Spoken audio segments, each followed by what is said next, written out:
Ready. Hello, welcome. My guest today is Andrew Sheppard. He's the Regional Director of Operations for Sunrise Senior Living. Welcome, Andrew. How are you today? Great, Karen. Best day ever. Great to see you. Every day is the best day ever. Really, as long as you're above ground, it's a good day. I completely agree.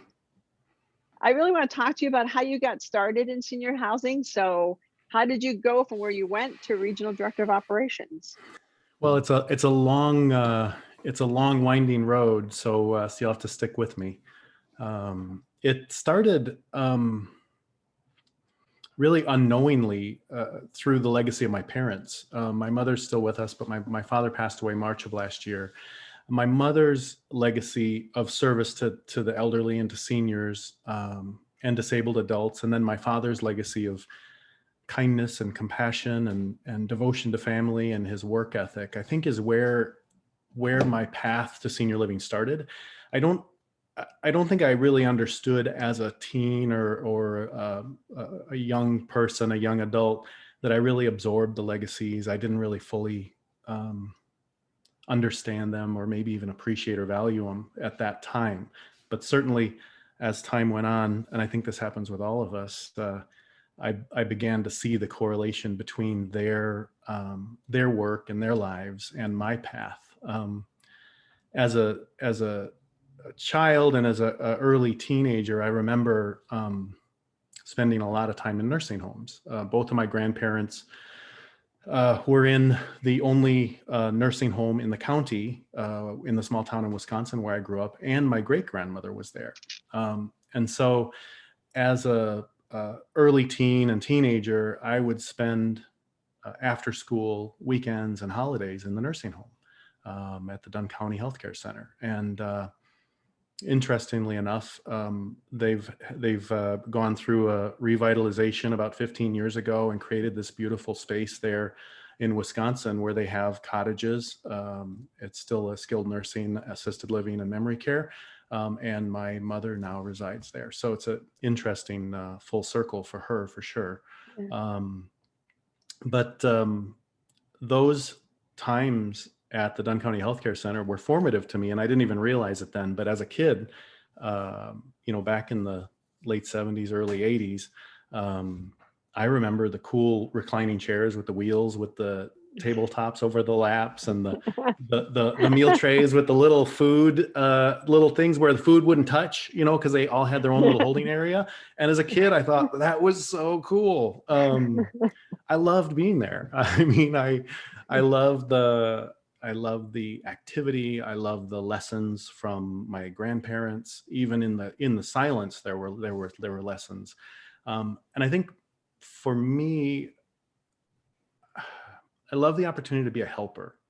And as I was reflecting on this conversation, Karen, I thought about that quote from Fred Rogers, where he talks about his impact and being a helper. He said, when I was a boy and I'd see scary things on the news, my mother would say to me, "Don't worry, look for the helpers.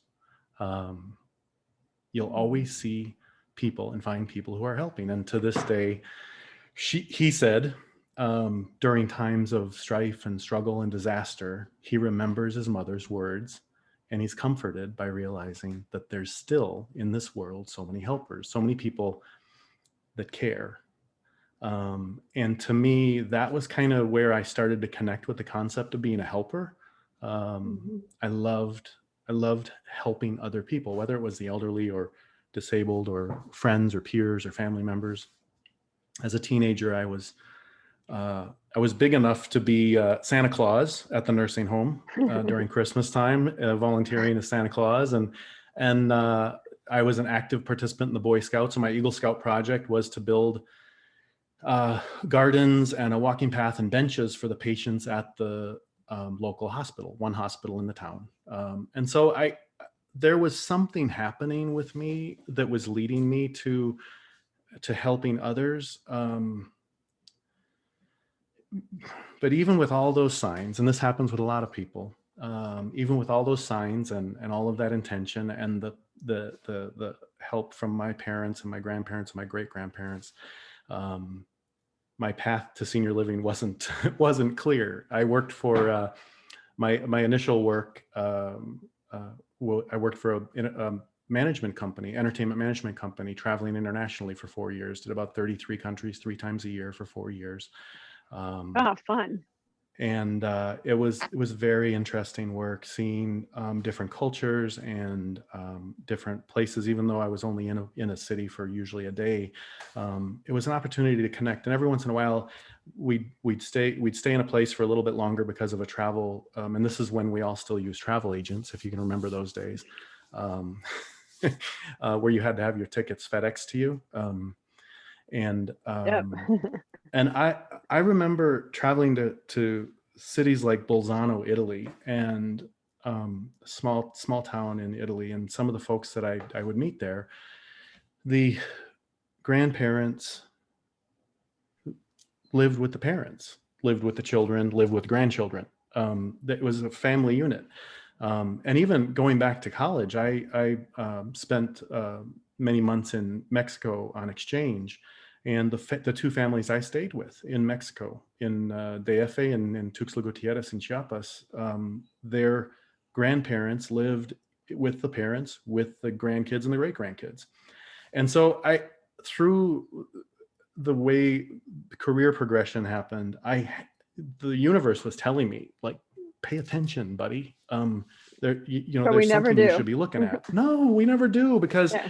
We and all, let me yeah. tell you, and I'll say it's, for most young professionals entering the work world, it's ego. Um, we pursue money, we pursue position, we pursue all the things that really don't matter all that much in the end. But do you think it's ego? I mean, I think a lot of it is ego, but I think sometimes because our purpose is really comes naturally to us, we don't want to accept it because we're raised that you have to work hard to find your purpose. And some people never find your purpose. But when we're in our purpose, it's so easy and natural. It's like, well, that can't be what I'm going to get paid to do because that's too easy. Well, I mean, I think there's some truth to that. I mean, I think that the for me, I can tell you it was mostly ego, Hmm. because those two initial positions I were in, they felt good. I felt important. I was challenged professionally. It was rewarding from the perspective of I I was able to execute work well, that gained me greater privilege and greater access. And Hmm. so I do think that there's something to the fact that people don't realize that service is a paid field. Hmm. And maybe we can come back to that in a minute. But so I 4 years in that role, and then that transitioned into a role for the next 8 years, completely disconnected from my core values. I worked as an executive vice president for a defense contractor. And this was during Gulf. Interesting. Yeah, so it was during Gulf Two, and was a long range weapons manufacturer, and it was challenging professionally. Again, I felt like, again, being able to look on it now, I can say it was partly ego based, but certainly you feel accomplished. You're doing good work. You're doing something that you feel like is important. But I didn't feel a sense of harmony in my life, if that makes sense. Hmm. Um, Yeah, it it does. just, there was just not a sense of fulfillment or purpose. And I'll tell you where I connected with it, and then came to senior living, was on Sundays. My wife would teach a small Belvicus, a Sunday school group, um, that did service work each week in nursing homes in Phoenix. And I would tag along as a chaperone and helper and a dutiful a boyfriend at the time, um, and sing happy birthday and visit with patients or residents, depending on where they were. And incredibly, at the end of every Sunday, I would feel amazing. I would feel fulfilled and joyful and positive, and then I'd go back to work. Um, and um, and not the brightest bulb in the box. I did that for quite a while. Um, and not shortly thereafter, both of my parents were diagnosed with cancer in the same week. And I Oh, made the wow. decision to leave my work of 8 years to go back to Wisconsin with my wife to care for my parents and to see them through their treatment. And that's really where kind of coming home to senior living happened for me, was during those several long weeks, seeing my folks through their cancer treatment and having an opportunity to now in an older state see them in their vulnerability, but also have them express their fears and concerns and worries more vocally to me now as an Mhm. adult. And I will tell you, my mom is not the most subtle person in the world. I mean, she just flat out told me I was wasting my life by not being in service to others. Uh, Wow, what a good mom. that was it. I mean, and who doesn't listen to their mom? I mean, for real. So near the end of their treatments, which were successful, um, I made some decisions about transitioning into healthcare, and I didn't know at the time if it was going to be hospital administration, skilled nursing administration. I knew very little about assisted living, but she made me make a commitment to staying true to that spirit of service, and reminded me of my deep connection to the calling uh, early in childhood. And so I returned to Phoenix from Wisconsin, determined to enter the field of senior living. And that's where I was introduced to you. And you probably don't remember it or don't know it, but this is back in 2005, where I was introduced to the one and only Karen Barno and Arizona Alpha, Oh, please, as thank you. the resource for senior living in Arizona, because I knew nothing. I knew nothing. I toured a couple of nursing homes. I toured some assisted living. I went to the board of nursing, where, and I'll say this, and this may be the case for many people, but it was very embarrassing because I went in proud as a peacock with a long career of professional work and applied for my assisted living administrator's license, and I was laughed out of the room. Don't have 2,080 hours of healthcare experience. I'll check all the boxes. I didn't check any of them. Yeah. And it took 3 People don't talk about appeals. that. No, it took 3 appeals with the board of nursing to get my license. And finally, they just got Yeah. sick of seeing me. I really think they just got sick of seeing me and were like, can we seriously get this guy gone? It took a full year for them to approve my Mhm. manager's license. And during that year, what I did is I started to hands-on care for my very best friend, who was a Marine who was disabled during Gulf II, paralyzed. And I started to care for him every day to accumulate hours of service. Also to care for him because he was my best friend. And with that, combined with his reference and the wise words of my mother on paper, I in 2005, 2006, entered the field of senior living. And it's so funny because we're begging for staff. We're always begging. I mean, every industry is begging for staff, and yet for some reason, senior housing has so many barriers. I mean, when people Yeah. call and say they want to get into industry, it's like, well, you got to have, 2,080 hours, and you got to have this, you got to have that, and you got to take the training class, take the manager's class, sit for the test, and it's like, I mean, you got to really want to be in the field, and that's the one sad thing about senior housing, and it's same with nursing homes. There's so many barriers to entry. Yeah. Yeah. So my wife and I built a small center in North Phoenix, and I we didn't know operated that. it for 2 years. Yeah, we operated it for 2 years, Karen. Highland Hills, it was pride and joy. It was home away from home for us. I mean, we worked there. We lived off site, but we had live-in support, and we worked there. My wife did all of the dining work and kitchen. We both worked shifts where we couldn't get coverage. We were proud Wow. caregivers and operators, and we were the directors of sales and the maintenance staff and the housekeepers and programming and activities and medication support. And we did that for about 2 years before we realized that we needed to transition to something more sustainable for our young family. Because at that point, our kids were 4 and 6. Oh yeah. And it wasn't necessarily sustainable for our family. And that's when I started to look at other options in senior living administration. And I actually, this is a kind of funny side note, is Dr. Marwan Sabah, I had a couple of residents that were seeing him through his clinical trials out at Sun Health. This is back in the day. And I actually asked him in passing one time what his recommendations were. And he said, send me your resume and I'll shoot it out to a couple people. And not 2 or 3 days later, I got a call from Sunrise, and that was in 2007, early 2007. Now, isn't Dr. Sabah amazing? As busy Yeah. as he is, he Yep. always has time. I mean, Yep. it doesn't matter how busy he is or where he is, he'll fly in for our conference. He just always has time. Yeah, he is absolutely, I mean, besides being brilliant, he's just an amazing person. Yeah. But he's brilliant to where you can understand him. Yep.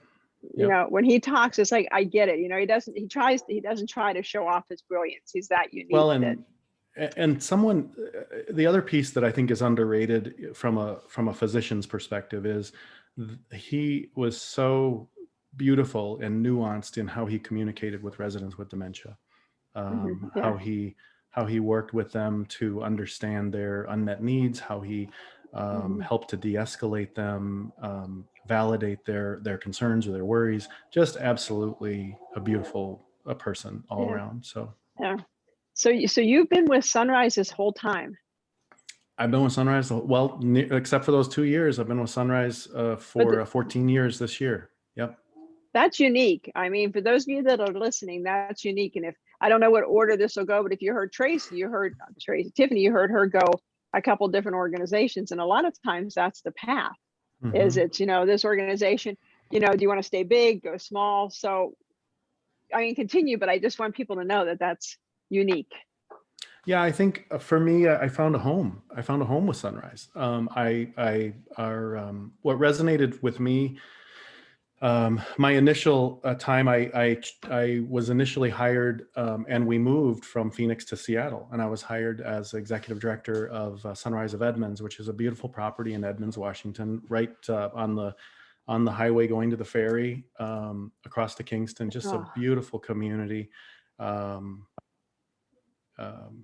You know, about 84 residents. And I will tell you that still to this day, I can say holds a dear special place in my heart, because I walked in there knowing virtually nothing about navigating leadership in a senior living community of that size. I had managed staff of that size and led initiatives and managed process and people, but never to that size and to that level of responsibility. I walked in the door and did not have the ideal Sunrise training experience that we have nowadays, because this is prior to a lot of things developing with e-learning and whatnot. But I will tell you, from the good old days.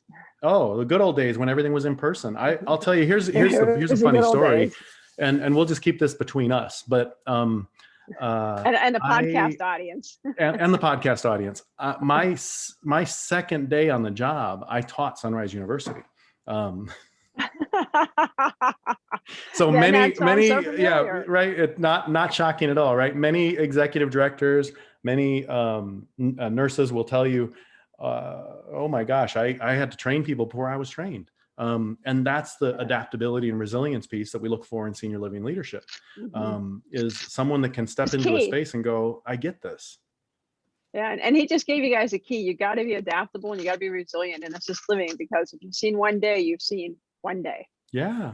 And ultimately what we do, and it's far more complex than this, but my dad told me when I was probably 14 or 15, here's the key to success in life is work very hard and be a good person. There you go. So regardless of the field you're in, if you apply those two things and you put that into a mold of process, which most organizations have, you can be successful. And so my second day on the job, I was teaching Sunrise University, and I sat around the table with 8 care managers, learning the material as I was teaching it. I was transparent with them, and I told them it was my second day with the organization, and that I was filled with joy and excitement to be with them on this journey side by side. And that was probably one of my most favorite classes that I ever taught. I do think that It was legendary. we overwhelm people sometimes, and I think this is a mistake a lot of providers make.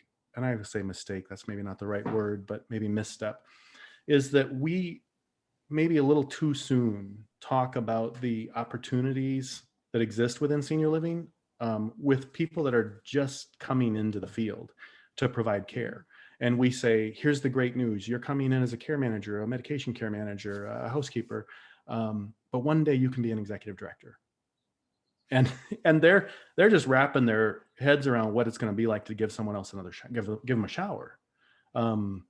And so I think that we do a great job of expressing opportunity, but I think we need to be cautious with that and make sure that when people step in the door with whatever organization you're with, that they understand that the expectation is to demonstrate excellence in their current role consistently, and opportunity will be afforded them. But demonstrate excellence every day. And that's something that I agree. Yeah. I agree, but sometimes, it's kind of like when you sit in meetings and you hear them talk about you're a caregiver, but one day you can be an RN and you can be this. And to me, sometimes we're saying you're a caregiver, but we want you to be more, when being a caregiver is an amazing calling. I completely and I think agree. We forget that. Yeah, I think if society in general made caregiving a career choice from high school, society would be a far better and different place, for sure. I agree. Because there's but people. That's a topic about that. There's a broader topic about wages and staffing and retention and the cost of turnover. Yeah. And that's maybe for a different podcast. But the Sunrise of Edmonds, I loved Sunrise of Edmonds. That was a beautiful time for me, for learning what senior living on a larger scale looked like. I was there for 2.5 years. My wife and my kids loved Edmonds, Washington. And I was asked to come back to Phoenix to visit the community in Gilbert, Arizona. That there was an opportunity there that the company wanted me to look at, and I visited the community on September 25th, 2010. I do remember the day because the next day the state surveyor showed up. And isn't that how it always works? It is. And I was just visiting. Story. Yeah, I was just visiting. Luckily for me. But I was very excited to meet the team there. It's a beautiful community right on Gilbert Road in Gilbert, and capacity for 159 residents. And I visited the community for a couple of days. I went back to Seattle, and I told the VP of operations, the regional director of operations there, and the regional director of operations in Arizona, that I appreciated the opportunity, but I wanted to stay in Edmonds. And the next morning, I can say Jeff Schlichter, an amazing man, a great mentor. Many of you probably have an awareness of him because he's been in the field a long time. He was the VP of operations at the time. I came into work the next day. So I sent the email out when I got home that night. I came into the community the next day. Pam Bender, who was the concierge at the time, who also is a dear friend still today, retired, said hello to her, went on my walk through the community. I came back down past the front desk, and she said, "Jeff's in your office." And I said, Jeff who? And he said, Jeff. And I said, okay. So I walked in the office, and he said, he had a piece of paper in front of him. And he said, what he says, what is this? And he turned it around and he pushed it towards me across the table. He says, what is this? And I said, it looks like the email I sent last night, saying that I wasn't going to go.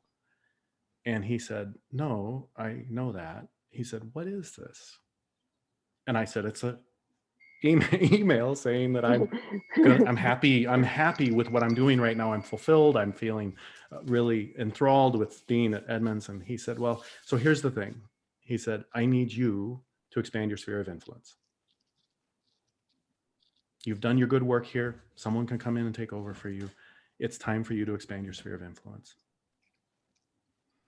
And well said. Well said. About 2 weeks later, I was in Gilbert. And that, folks, is how senior housing works. and so here's the thing. And this is something for everyone on the podcast, is be mindful of what the universe is putting in front of you. Because there's a light being shown on your path every single day. And a lot of the times we miss most of them. And luckily, every once in a while you see it and the path becomes clear and you take that next step that's fearful and unknown and challenging. And then 10 years later, you say, gosh, I'm the regional director of operations now, supporting 1,200 residents and team members in Southern California and Arizona, which is where I am now. And I wouldn't be here had I not taken that step. And Jeff was a helper, to get back to your helper comment. Jeff was the helper. Jeff was the helper. Because if you ignore the messages, the universe will keep sending things until finally, it could be a big hit on the head, but you're going to finally get the message. Yeah. And I think too, the other piece is surround yourself with people that provide you with feedback you may not want to hear. I think that's the other piece to this to expand on, is that people see things in you don't see in yourself. Whether it's self-doubt or self-worry or lack of vision, overactive imagination or underactive imagination, and we miss things. And so surround yourself with people that say, no, you can do more. I believe in you. And I think one of the pieces, and we only got a couple more minutes before we wrap up, I think one of the pieces that I am so fascinated by, because I'm sure I don't know if Steve Flint was at Sunrise when you were at Sunrise, or if he had already left. He was, but we were in different regions, right? Okay. Senior housing is a huge industry. I mean, if people look at it, it's huge, but everybody knows everybody. It's a unique industry because it's such a people industry that if you like people, this is the industry, because you're going to run into, Steve and Andrew and all these people. It doesn't matter where you go, and you're going to continue to cross paths. And as I talked in my earlier podcast with Tiffany, don't burn bridges, because you don't know who's going to be your next helper. So if you, in a closing minute or two, I did want to talk, because I think this is a key piece when people think about senior housing. I always have people call, I want to get into senior housing, but I hear it doesn't pay. And I'm always like, I don't know who you're talking to when they tell you it doesn't pay. Senior housing is comparative to most businesses. So do you just want to touch on just a second, if I was starting out as an ED, what would I make ballpark, versus a regional, just to kind of give people an idea. If you're looking at this industry, don't write it off because you think it doesn't pay.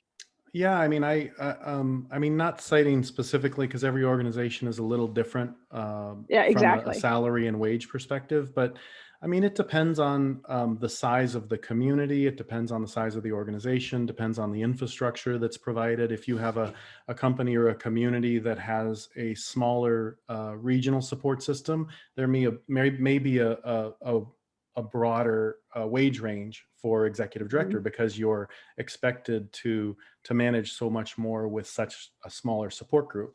And so it just depends on the organization. But broadly speaking, from a care coordinator role in a community. So if you're a assisted living coordinator, a memory care coordinator, you can expect to be in the, and again, broadly speaking, exactly.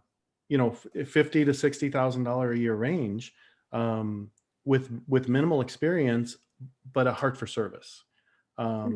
demonstrating work ethic and experience and understanding and connectedness and communication skills, with some experience related to care. Executive directors, I mean, the sky's the limit. When it comes to being an executive director, I mean, you hear salary ranges anywhere from 60,000 to 150,000. It just depends on the size of the community, the organization, the market you're in.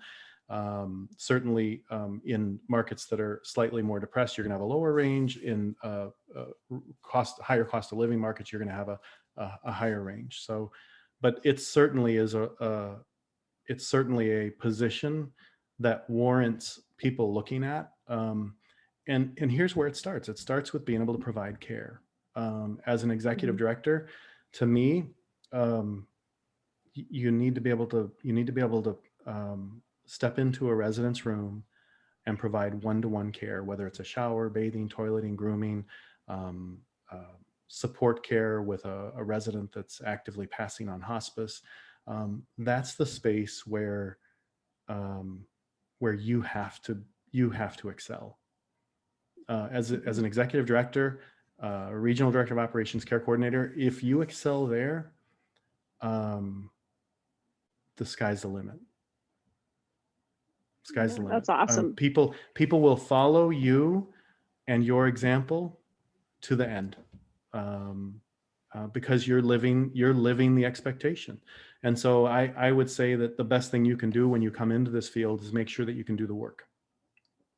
Yeah. And I agree with that. So if you had one piece of advice to anybody that calls you up and says, "Hey, Andrew, I'm thinking about getting into senior housing. I've got a degree. I love residents. I love people. What one thing would you tell me?"